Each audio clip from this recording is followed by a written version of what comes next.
Let's continue on with some spring flowers on the understory trees. I've done a segment on redbud a few days ago, and boy, I found even some more on this particular trail. I'm on the Twin Leaf Trail, which is in Adams County, Ohio, just off of Route 247 at the Whipple Nature Preserve. Well, let's move on to another plant that usually grows in deep shade, but when it does get some sun, it's more likely to get flowers and fruit. We've had a few windstorms come through this area and clear the canopy to create a habitat for these redbuds, but it's also opened up the opportunity for these Paw Paws to bloom. Often when they're in deep shade, they might have a few flowers, but if you're really looking for Paw Paw fruits, you need to find some Paw Paws that are getting a little more sun. Here's the branching on our Paw Paws during the winter time. The leaves are gone, but they have this obvious, very straight stems or branches that come out at about a 30-degree angle from the main stem. You can see that right here. That makes it very easy to identify in the winter time. This particular sapling doesn't have a flower on it. It's just starting to get its leaves, which will get 8 to 10 inches long. But this one next to it is covered in flowers, probably 30 or 40 of them on this one little tree. An 8-foot high tree has 30 flowers. That makes for a lot of Paw Paw fruits, which are edible. I don't care for them myself, but if you're hungry enough, you'll eat anything in the woods. And these little purple flowers are real dainty. And from underneath, the insects can get into them and pollinate them. And you can see our leaves starting to come out at the same time. This is the second week of April. And these will become full leaves in the next few weeks, weather permitting. We're into a cool spell right now, so these flowers may be around for a few days.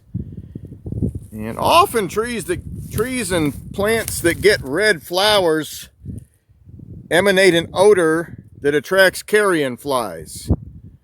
The red color is the same color as carrion, and they create an odor that attracts those flies. I'm not sure if that's the case with Paw Paws. I could add a little addendum to this video when I get back home and find out for sure if that's the case or if it's just coincidental.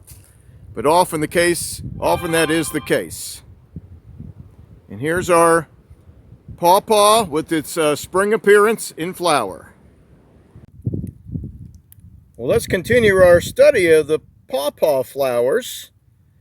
And yes, these are not Paw Paw flowers here, but I happen to notice them on this hike. So let's take a quick look at these spring beauties. They're a very common wildflower throughout the area covered by this channel. And there's no harm in taking a quick look around before we get to the Paw Paw flowers on this tree right over here. And I'm about 50 miles north of where I was when I filmed them a few days ago in Adams County, Ohio. I'm back near my home location in Warren County, Ohio here.